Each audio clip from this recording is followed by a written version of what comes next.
Doctor Baba Saheb Ambedkar open university.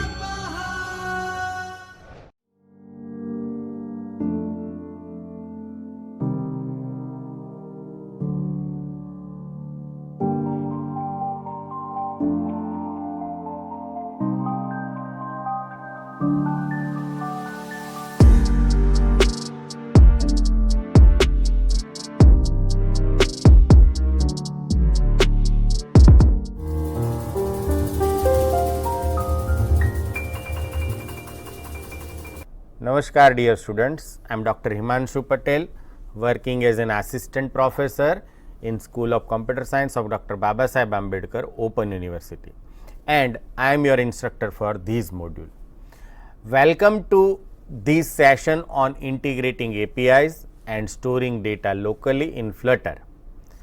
Now let us understand learning objective of the session. So by the end of this lesson, you will understand what APIs are, how to fetch and send data over the internet, and how to store data locally using shared preferences. We will use SQLite and Hive also. Now let us begin with what is API. An API or application programming interface acts as a bridge between your mobile app and server. In Flutter, we often use REST APIs that communicate through HTTP method such as GET to fetch data, POST to add data, PUT to update data, and DELETE to remove data. Now imagine your app sending request to server and server sending back a response. That is the core API interaction. You can see on the screen, flow is like this. Mobile app sends request to the server and server sends response back to the app.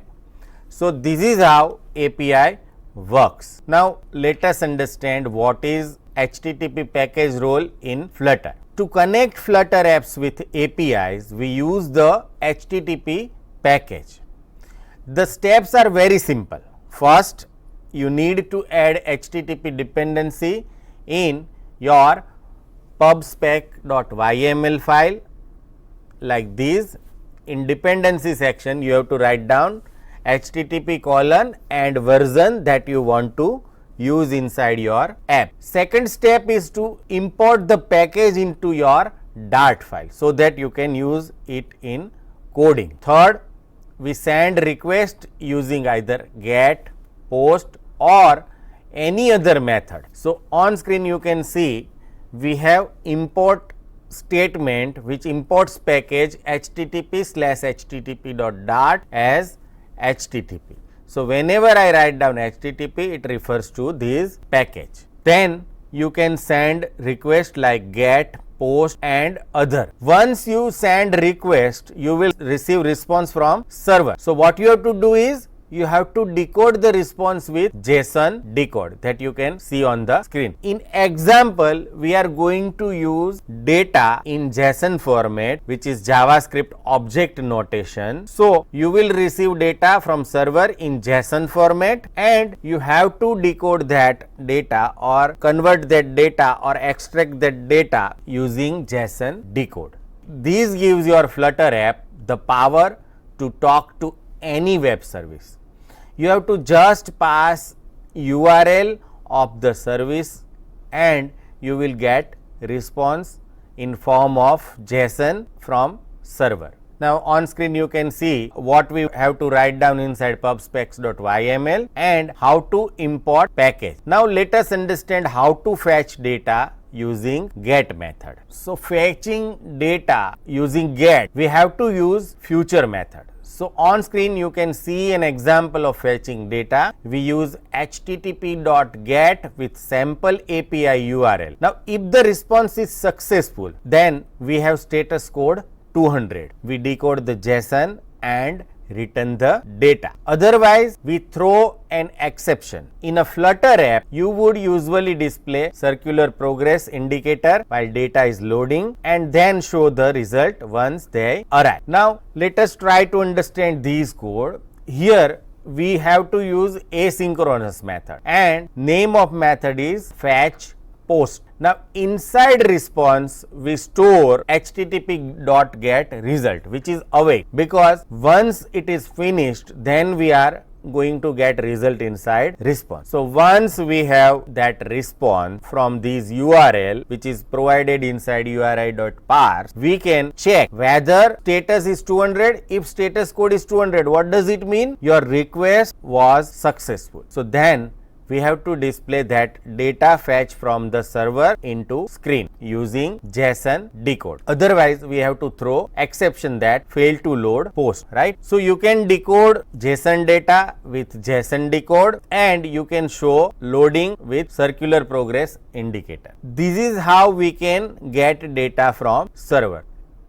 So on screen you can see the example of fetching data using get method. So here you can see this is my first screen which shows two buttons, fetch post and fetch wrong URL. Now here why I write down two buttons, because in first button I want to fetch actual data.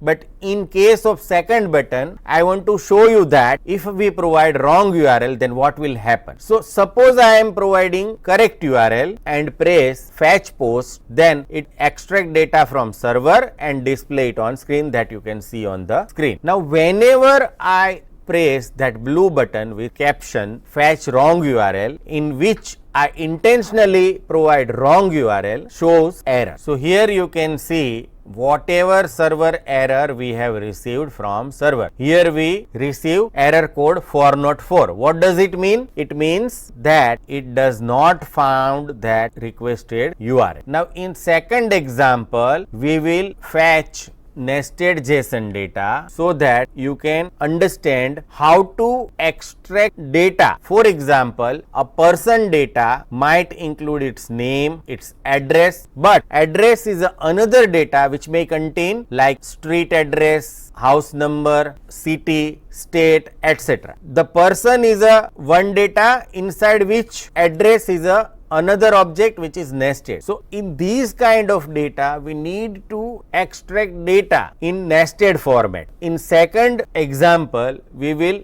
fetch nested JSON data. So we can fetch name, its email, street is extracted from address and company name. So this is how we understand how to use nested JSON data. Now let us understand how to send data. Just like fetching data, we can also send data to the server using http.post method. In this example, we send a new request with a title and body. If the server responds with status code 201, it means the post was successfully created. Now remember, post creates new record, put updates existing records and delete removes records. So here we have used http.post method. So what does it do? It calls that URL JSON placeholder.type pcode.com/post and it provides data with title new post and body hello world. Now if this post is created, we will get status code 201. That means post created, and we can use other methods like put or delete. As we mentioned earlier, put is used for update and delete is used for removing data. We understand one example of post that you can see on the screen. Here we have used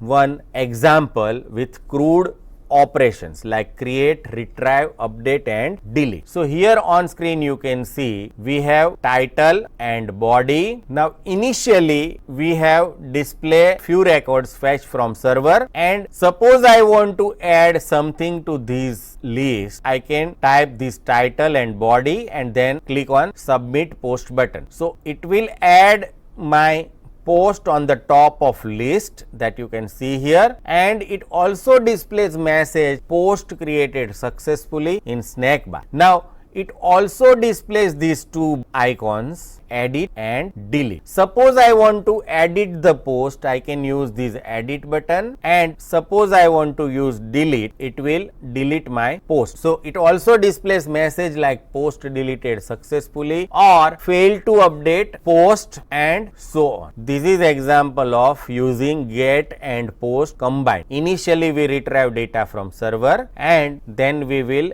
add post to existing list or delete post from existing list. Let us move to error handling. Now when working with APIs, error are inevitable. You cannot ignore errors. Error may occur if server is down or the URL is wrong. In Flutter, we handle errors using try catch block. So on screen you can see we have try block to handle any exception or runtime errors, and inside catch we caught that exception and display appropriate message to user. For example, if this get method fails with wrong URL, then we display whatever error occurred inside print method. We can use try and catch, we can check status code to provide different custom messages to user, and we can show user friendly message with snack bar. Now we also check the response status code and show user friendly message, often using snack bar, which improves user experience and makes app more reliable. Let us move to local storage. In previous example or in case of API, what we want to do is we want to fetch data from server, and for that we must have active internet connection to retrieve data from server or to post data to server. Now sometimes we require local storage. So why do we need a local storage? Local storage allows app to work offline, save user preferences, reduce unnecessary API calls. Flutter provides multiple options for local storage like shared preference for small key value data, SQLite for structured relational data, and Hive for fast NoSQL storage. So we start with shared preferences. So what is shared preferences? Shared preferences is perfect for storing small piece of simple data like settings or preferences.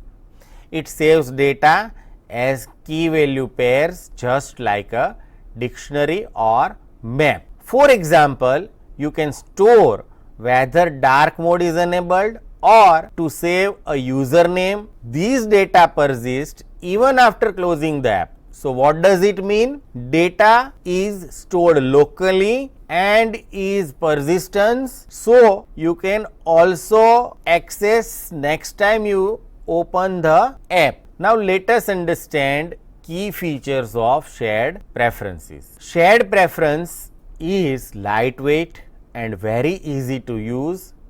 It stores primitive types such as integer, double, boolean, string and list of strings. It is persistence across app restarts but not suitable for large or complex data. We can store simple data like what was the theme, what was the username. Now what is lightweight? So it is faster. And what is persistent? It is stored permanently so that you can access even after app is closed. Now let us understand how to use shared preferences. So we must add dependency in pubspecs.yml file that we will understand in demonstration also. So very first step is to add the dependency in pubspecs.yml file. Then we have to get instance of shared preferences. Once we get instance of shared preferences, we can save data with methods like setBool or setString, and once data is stored you can retrieve data with get methods. Now these make it perfect for saving login status or user name. So on screen you can see we have write down import statement before using shared preferences, and we can create instance of shared preferences in prefs object using shared preference.getInstance method, and once that instance is available, we can store data like is dark mode is true. So is dark mode is the name of preference and true is the value. So it stores data in form of key and value. Similarly, we can store username is alias in username preference. Now once that data is stored, to retrieve data, we again need to create instance of shared preferences, and then instead of set method, we will use get method. So first get bool is retrieve is dark mode value, and prefs.getString and username retrieves value of preference username. So this is how we can also retrieve data from shared preferences. Now let us understand when to use shared preferences. So as we discussed earlier, to save theme settings like dark or light mode, save language preferences, store login status, save the last opened page. It is quick, simple and effective for these use cases. There may be other cases also, but these are the few examples where we can use shared preferences. Now let us understand one example of shared preference. We are going to create demonstration for these also. So here you can see when app opens, it has a light theme. It provides one button with text toggle theme. Now when I press this toggle theme, it displays dark theme, right? Now what I do, I will store that preference inside some variable, and next time user opens my app, I will retrieve that value, and based on that value either I display light theme or dark theme. So this is how we can locally store preferences, and next time we can use that preferences or remember that preferences in a persistent way. Next is a SQLite. So what is SQLite? SQLite is a relational database that organizes data into tables, rows and columns. Now unlike Hive or shared preferences, it uses SQL queries to manage structured data.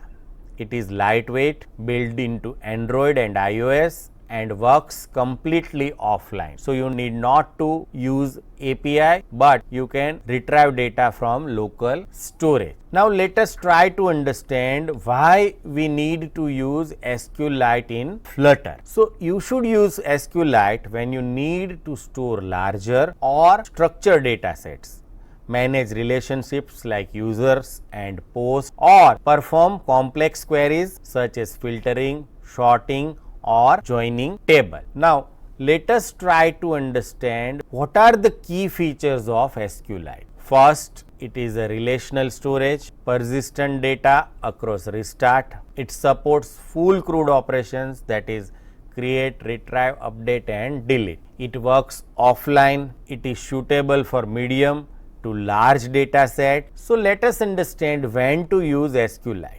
SQLite is great choice for apps like to-do list, notes or contacts app, inventory management, any app requiring structured tables and queries. So let us understand with example how to use SQLite in Flutter. So like previous case, we must add dependency in PubSpec's YML file to use SQLite in Flutter. Once that dependency is mentioned, you can initialize the database with open database. You can perform CRUD operations like insert, query, update and delete. Now these makes SQLite a powerful solution for managing structured data. Now let us understand this code. We use initDB method, or we write custom initDB method, which is a asynchronous and